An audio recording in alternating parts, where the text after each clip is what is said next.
আওয়ামী লীগের সাথে হবে কিনা এটা বলা কঠিন। আপনাদের দলীয় গঠনতন্ত্র অনুযায়ী নিয়মতান্ত্রিক ও গণতান্ত্রিক পন্থায় সরকার পরিবর্তনে আপনারা বিশ্বাসী, সমাজের সর্বস্তরে আল্লাহ ভীরু চরিত্রবান শতযোগ্য লোকের নেতৃত্ব কায়েমের চেষ্টা করার কথাও বলা আছে সেখানে। কিন্তু আমাদের প্রশ্ন, আপনারা বিভিন্ন সময়ে যেসব দলের সঙ্গে রাজনৈতিক জোট করেছেন, এক পথে হেঁটেছেন, এক ভাষায় কথা বলেছেন, আওয়ামী লীগ, বিএনপি, আবার অনেক, আপনারা জানেন আপনারা জোটের মধ্যে ছিলেন, তাদের মধ্যে কি আপনারা এসব বিষয় দেখেছেন নাকি আপনাদের রাজনীতিতেও আসলে, মানে আমরা নাকি আপনাদের রাজনীতিতেও সেটা তাদের মধ্যে আমরা দেখেছেন কিনা, নাকি আপনাদের রাজনীতিতেও শেষ কথা বলে কিছু নাই, ক্ষমতা রাজনীতি আপনাদের আসলে লক্ষ্য? আমরা বিষয়টা আমরা ওইভাবে নেই, আমরা নিয়েছি যখনই দেশে কোনো ধরনের ফ্যাসিজম অথবা মানে মানুষের উপর চাপে দেওয়া কোনো শাসন যখন এসেছে, কোনো অন্যায় কার্যকলাপ যখন সরকারের পক্ষ থেকে চালানো হয়েছে, তখন আমরা তার প্রতিবাদ করেছি। এবং প্রতিবাদ করতে গিয়ে একই সুরে যারা প্রতিবাদ করেছেন, সঙ্গত কারণে তাদের সাথে আমাদের মিশে গেছে বিষয়টা। এবং আমরা একটা জোটও করেছিলাম, 4 দলীয় জোট, যেটা পরবর্তী পর্যায়ে 20 দলীয় জোটে ক্রমান্বয়ে সময়ের ব্যবধানে রূপান্তরিত হয়েছিল। যদিও এখন আমাদের সেই রকম কোনো রাজনৈতিক জোটে আমরা নেই, বা অনেকেই নাই। যদিও ছোটখাটো 2-1টা জোট আছে, এটা অন্য ব্যাপার, কিন্তু 20 দলীয় জোট নেই, 4 দলীয় জোট নেই।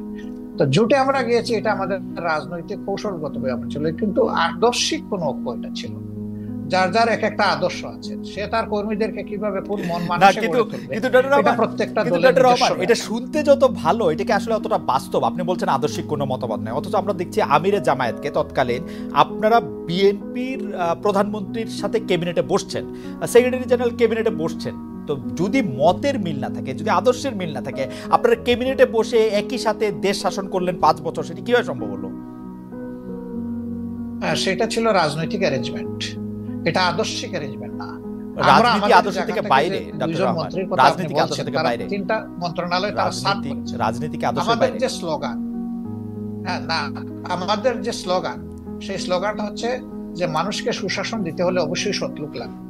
তো তাদের এই জায়গাটায় দেখেন আপনি যে তারা আলহামদুলিল্লাহ 5 বছর সার্ভ করেছেন কান্ট্রিকে, 3টা মন্ত্রণালয় পর্যায়ক্রমে। কিন্তু তাদের ব্যাপারে কেউ কেউ বিভিন্ন অভিযোগ এনেছেন, অভিযোগ সত্য মিথ্যার এইদিকে আমি যাচ্ছি না, কিন্তু তাদের ইন্টিগ্রিটির ব্যাপারে, অনেস্টির ব্যাপারে এবং তাদের ইফিসিয়েন্সির ব্যাপারে কেউ কিন্তু কোনো প্রশ্ন তোলেনি। কারণ তারা এই আদর্শে লালন করে, এই আদর্শে গড়ে উঠেছেন। যে স্লোগান তারা দিতেন, তারা সেই স্লোগানের ছিলেন বাস্তব নয়। অন্যদেরকে তো ঘর আমরা ঠিক করে দিতে পারবো না, অন্যরা তাদের মতো করে তাদের যেভাবে পছন্দ করেছে সেভাবে চলে। আজকে যদি এখন আপনি বলতে পারেন আজকে আওয়ামী লীগের সাথে আপনার আদর্শিক জোট না হলে আওয়ামী লীগের সাথে আপনার রাজনৈতিক জোট হতে পারে। আওয়ামী লীগের সাথে হবে কিনা এটা বলা কঠিন, কারণ যে আওয়ামী লীগ তার নিজের দেশের মানুষকে জনগণের কেনা অস্ত্র দিয়ে গুলি চালাইতে পারে এবং গণহত্যা করতে পারে, তাদের তো রাজনীতি করা তো বহু চিন্তা ভাবনা।